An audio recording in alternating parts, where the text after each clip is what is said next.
Hammaga salom. Men yaqinda shu kompyuterimga Asli Linux o'rnatdim va uni o'rnatgandan keyin driverlarni o'rnatish kerak. Shu o'rnatayotgan jarayonda Intel driverlari muammosiz o'rnatildi, lekin Nvidia driverlari o'rnatilmay qoldi.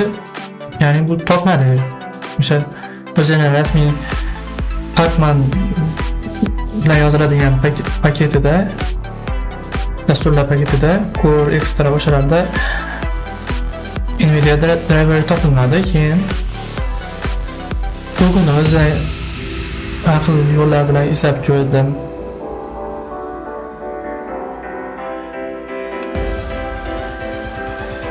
Va misol uchun bu yerga o'sha Google o'zidan so'radim. Nvidia driverini qanday o'rnatishni. Aynan bu aytgan usullar mana shu uchalasini yozganda aynan Node Target Font deb terminallar chiqadi. Ya'ni topilmadi deb o'sha nimalar. Ularni ham qilib ko'rdim, boshqa ishlar bundan topilmadi.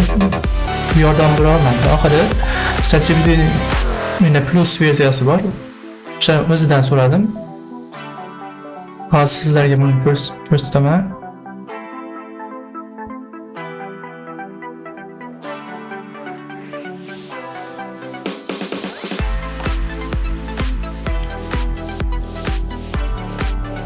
Oldin bu yerda buni o'rnatishga qiziqib ko'rgandim. Keyin shu payti Nvidia haqida aytdi. Ya'ni bu Nvidia driverni bu yerda o'rnatish foyda bermaydi baribir degan ma'noda nima qildi.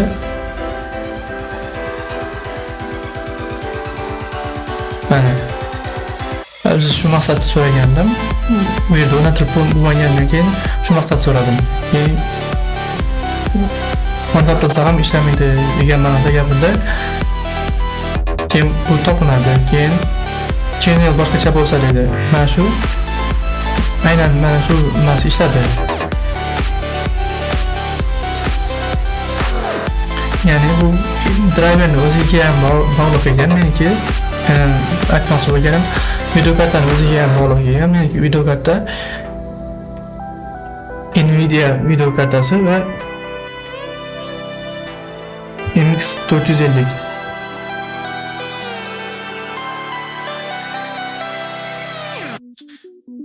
Endi o'rtacha darajada desak bo'ladi. Notebooklar uchun, kompyuterlar uchun esa pastroq.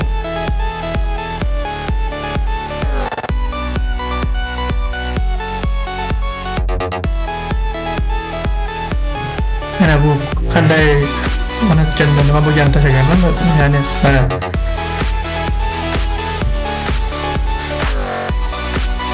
konflikt aniqlandi dedi. Ya'ni bu oldin buni o'rnatganda xatolik berdi. Oldingida bitta xato bir eski versiyani har xil yo'llardan qidirib ko'rdim dedi. Shu payt xato versiyasini plus xato dasturini yuklaganman, noto'g'ri narsani.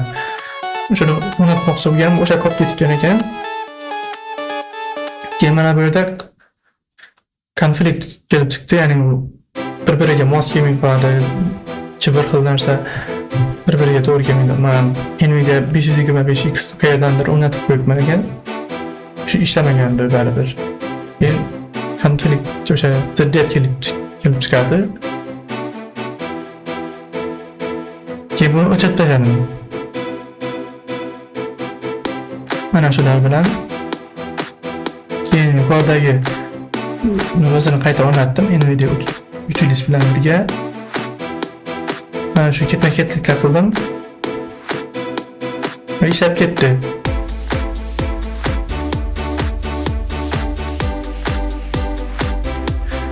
Bu eski video kartalar uchun ekan.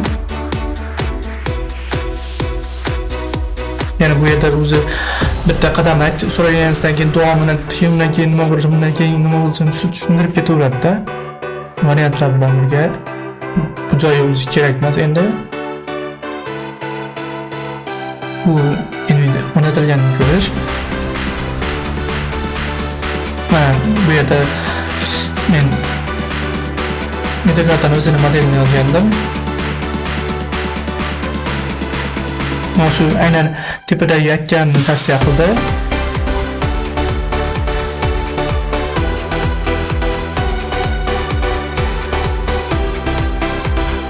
O'sha aynan driverni o'zi bilan to'g'ri kelish kerak ekan, ya'ni o'zining xususiyatlari bo'ladi.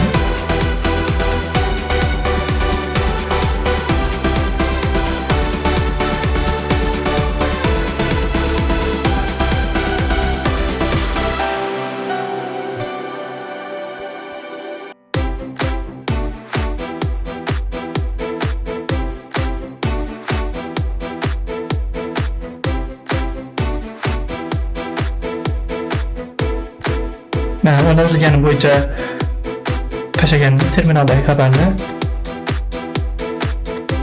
nega kecha bo'lmadi, bugun bo'ldi. Kecha tizimda 3 ta Nvidia prinsip aralash edi, ya'ni bu mayli ular baribir ishlamayotganda o'rnatgan bilan o'shani o'chirish esdan chiqqan, u asosiy emas. Usiz ham undan oldin ham hech bir ishlamay turdi.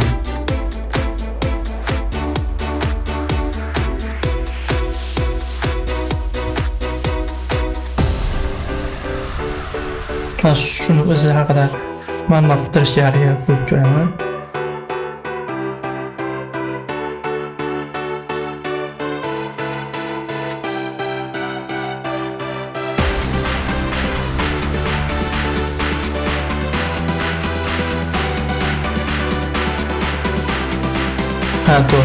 Aynan Linux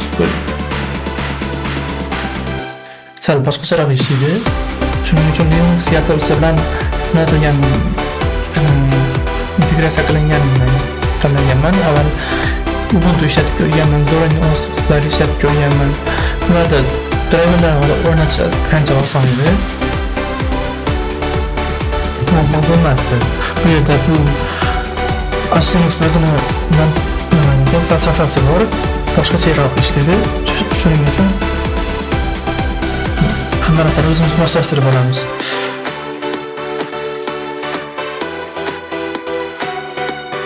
Yadro tez yangilanib turadigan distributorlar aynan menda ishlamaganining sababi shu, yadro tez yangilanib turadigan distributor bo'lgani uchun foydalanuvchining grafik doimiy o'zi yangilaydi. Ya'ni Nvidia'ni o'zini ishlab chiqargan, Windows uchun ishlab chiqargan driverlar yoki o'sha Ubuntu ishlab chiqarish uchun chiqarilgan driverlar juda kam vaqtda, uzoq muddat yangilanmay turadi, kam yangilanadi. Shuning uchun Linuxdan ortda qolib ketadi va mos bo'lmay qoladi. O'sha bizning kompyuterimizga, bizning qurilmamizga mos bo'lmay qoladi.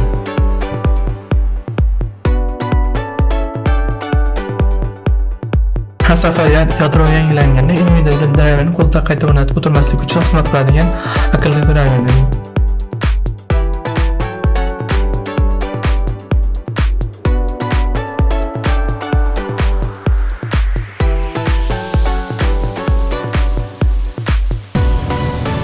Dynamic kernel model support, ya'ni o'zgaruvchan.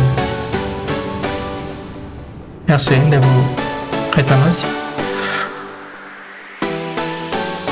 Undan oldin Intel haqida so'raganim, Nvidia'ni o'zi ishlamagandan keyin shu OBS'da video yozib olish uchun Nvidia'ni to'g'ri sozlab, ular driverlar haqida o'rnatishni so'ragandim. Shu haqida eslab qolgan va shu bo'yicha davom ettiryaptilar fikrni.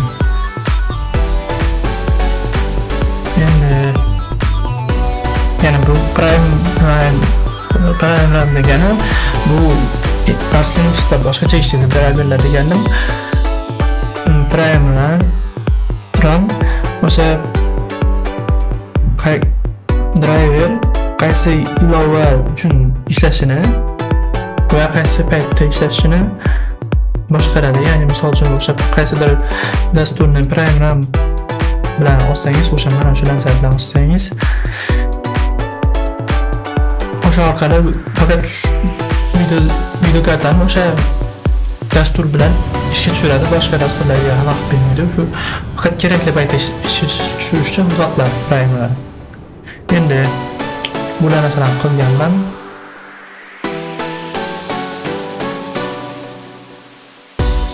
Chaqirsang ishlaydi. Bu yerda primerlarni o'zini o'rnataman. Ya'ni bu rasmiy paketda mavjud. Bu yerda bo'ladi. Qolgan narsalarda bu yerda uni tekshirish.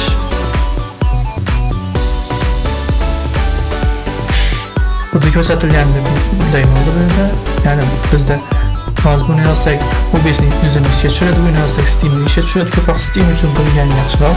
O'yinlarda video kartani foydasi seziladi ko'proq.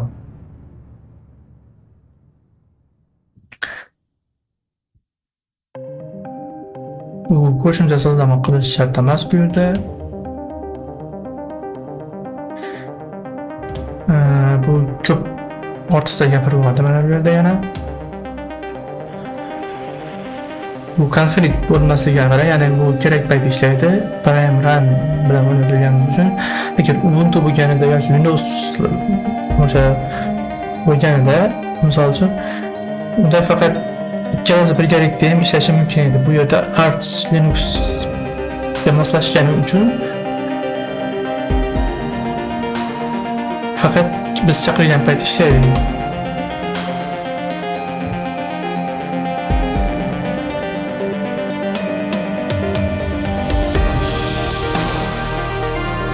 Boshqa payti mayli. Bu tizimni o'zimiz xatoligi, ya'ni bu dasturchilarning qo'shimcha xatolik xabari chiqib qolgan, lekin bu yerda ijtimoiy xato qilganini ko'rsatmagan. Mana bu yerda ishlab ketgan. O'sha yerda qo'shimcha xabar chiqib qo'yganlar. Endi shu chiqmadi, ya'ni bu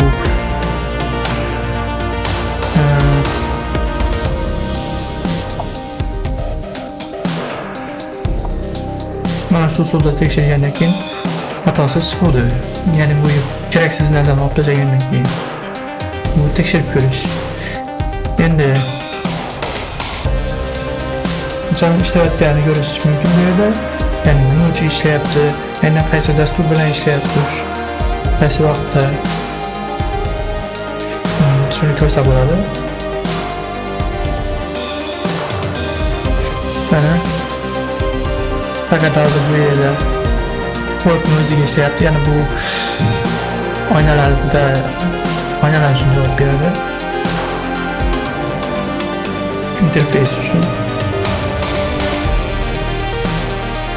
Endi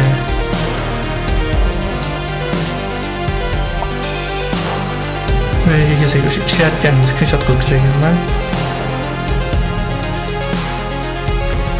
Bu yerda dasturlarni Prime Run bilan ishga tushirishni ko'rsatyapti. Nega Nvidia boshqa payt ishlamaydi, faqat bo'sh turadimi, avtomatik vaziyatga moslashib ishlab ketavermaydi. Oldin Windowsga qarab aytganman buni. Aytyaptiki, biz xohlagan payt avtomatik uyg'onib ketmaydi, u faqat chaqirilganda ishlaydi. Nimaga shunaqa? Intel plus Nvidia bo'lgani uchun bu modelda Intel Optimus Prime bilan ishga tushgani uchun deyapti. Doimiy bu mana bu esa kerakli paytda Windowsda programmani o'zi almashtirsin degan mexanizm ishlamaydi. O'zi Arch Linux'ning o'zining tabiati shunaqa. Ya'ni bu yerda deyni o'ziga kerak bo'lganda, ya'ni bu deganimiz bizning tizimimiz, ya'ni bu oynalar bilan birga mana bu so'rovlarga javob beradigan software, ya'ni bu dasturlar tizimi. Inglizchasiga desktop environment bo'ladi, ya'ni bu kompyuter muhiti deb tarjima qilsak bo'ladi. O'sha uchun kerak.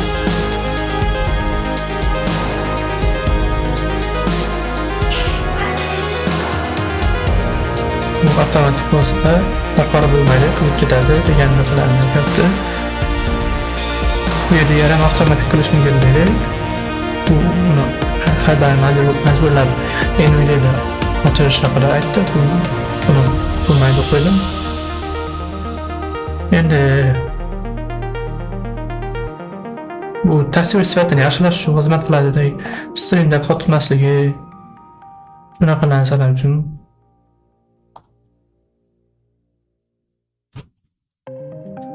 bu yer ortiqcha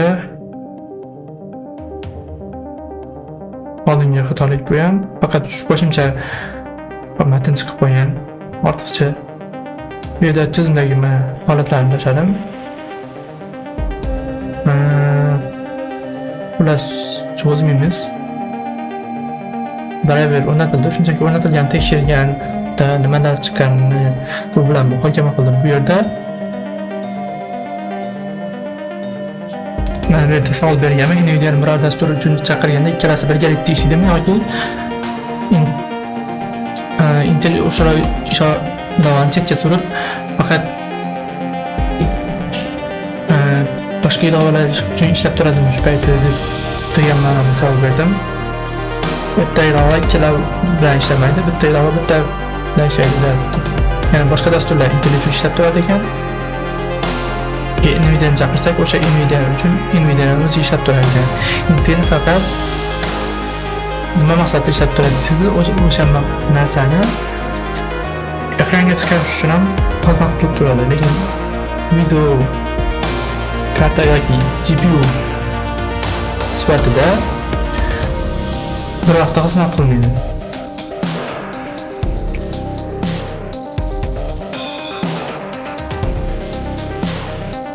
Mana ekranga chiqarishda bitta joydan xizmat qilishi mumkin deyapti. Birga lekin render qilishda, hisoblashda emas.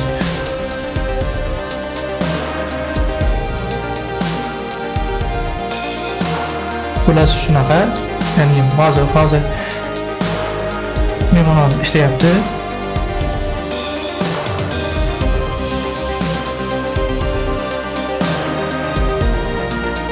Sizlar ham shu oldin birinchi qilgan usulimda sinab ko'rganingiz yaxshi.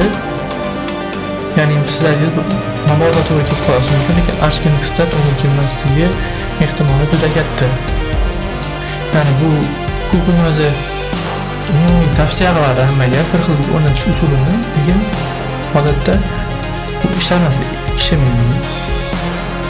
Bu keyin uni Telegramda boshqalardan ham so'rab ko'rdim. Nima foydasi bo'lmadi. Oxiri mana shu yo'lni topdim.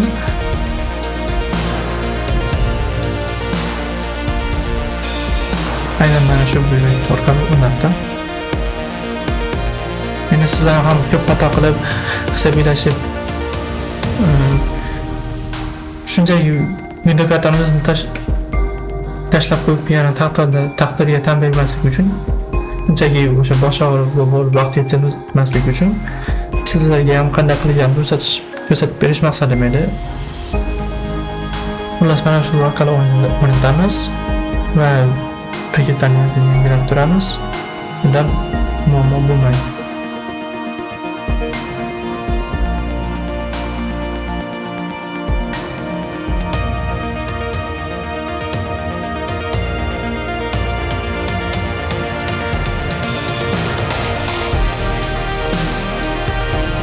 Masalan shu yerda o'sha Nvidia driveriga yangilanish bergan bo'lsa, o'zi avtomatik o'rnataveradi.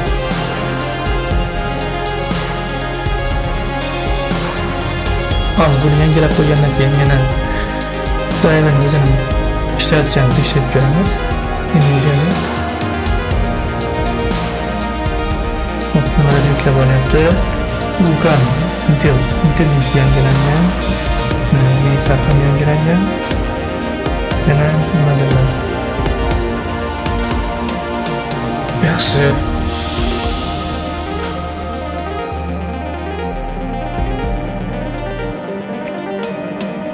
Internet tezligi biroz pastroq, shuning uchun tez o'rnatmayapti.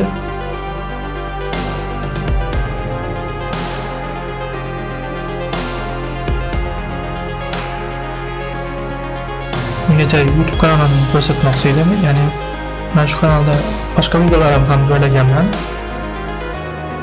Ularni ko'rib, nima o'zingizga qiziqarli videolar topishingiz mumkin.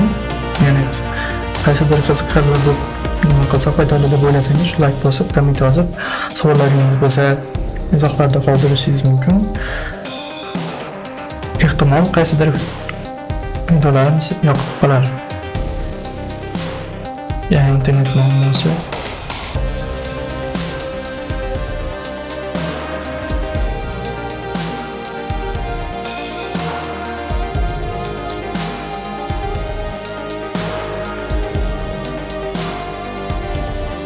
Şu oldingi videolarimga Zoindos o'rnatilishi, Linux o'rnatilishi, Linuxda VPN o'rnatish, mana bu yerda Androidda kompyuter sifatida foydalanganim ko'rsatib bu yerda Termux orqali o'rnatganman. Bu yerda shunchaki xuddi Fox ko'rsatgandek narsa bu, aslida kompyuter sifatida doimiy foydalanib bo'lmaydi.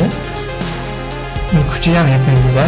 Shunchaki kompyuter tizimini orqaga shu chiqarib tursa bo'ladi-da, o'sha xotira jihatdan, RAM jihatdan baribir yetarli bo'lmaydi. Bu yerda boshqa har xil videolarni joylaganman. Keyin HTMX o'zini virtual kompyuterga o'rnatib ko'rsatib berganman. Mana bu yerda keyin Telegram funksiyalari haqida, mana bu yerda o'sha virtual kompyuterni o'zini qanday o'rnatishni va boshqa Windows aktivatsiya qilish, stiker yaratish, Microsoft Word, Office dasturlari, bunda onlayn foydalanish, bunda Linuxda ham ishlaydi.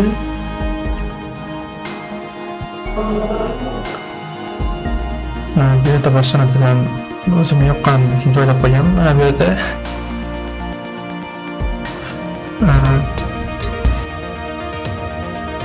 mana shu buyruqni kiritganman, ya'ni bu tizimni to'liq o'chiradigan buyruqni kiritib, o'sha jonni sinab ko'rganman.